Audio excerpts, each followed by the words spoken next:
রাত পোহালে শুরু বাংলাদেশ পাকিস্তান টি-20 সিরিজ। সম্প্রতি শ্রীলঙ্কাকে সিরিজ হারিয়ে বেশ শক্তপোক্ত অবস্থানে আছে টিম টাইগার্স। বিশেষ করে টাইগার ব্যাটারদের ফর্মে ফেরা দলে স্বস্তি বাড়িয়েছে বহুগুণে। ওপেনার তানজিদ তামিম আছেন দারুণ টাচে, পারভেজ ইমনও রান পাচ্ছেন, কাপ্তান লিটনের ব্যাটটাও হাসছে ঠিকঠাক। পাকিস্তানের বিপক্ষে বাংলাদেশের বড় চিন্তার কারণ হতে পারে middle order. Towhid Hridoy run করছেন ঠিকই, কিন্তু স্ট্রাইক রেটটা বাড়াতে পারছেন না। এছাড়া মেহেদী মিরাজও মিডল ওয়ার্ডারে নেমে রাখতে পারছেন না ইম্প্যাক্ট। প্রেশারটা সামলাতে হচ্ছে ফিনিশারদের। ফিনিশিংয়ে অবশ্য শামীম পাটোয়ারি দিচ্ছেন আস্থার প্রতিদান। বাংলার 360 মাঠ মাতিয়ে রাখেন তার অ্যামেজিং শট দিয়ে।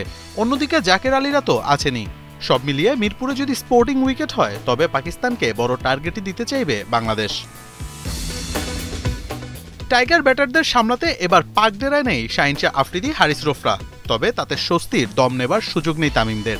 4 ম্যাচে 9 উইকেট নিয়ে লাহোর কালান্দার্সের সালমান মির্জা পিএসএলে ছিলেন দারুণ ছন্দে। গতির সাথে সুইং, এই বাহাতি হতে পারেন ভয়ানক। এছাড়া আব্বাস আফ্রিদি, আহমেদ দানিয়ালরাও গতির ঝড় তুলতে প্রস্তুত। মিডল ওয়ার্ডারের হৃদয় শামীমদের চাপে ফেলতে প্রস্তুত মোহাম্মদ নওয়াজ, খুজদিল শাহ, আবরার আহমেদরা। অলরাউন্ডার কোটায় ফাইম আশরাফ হতে পারেন পাকিস্তানের তুরুপের তাস। এছাড়া তাসকিনদের সামলাতে ফকর জামান, সাইম আয়ুবরাও শান দিয়ে রেখেছেন ব্যাটে। মিরপুরে স্পোর্টিং উইকেট হলে যে এক জমজমাট ম্যাচ উপভোগ করবে দর্শকরা, তা বলাই যায়।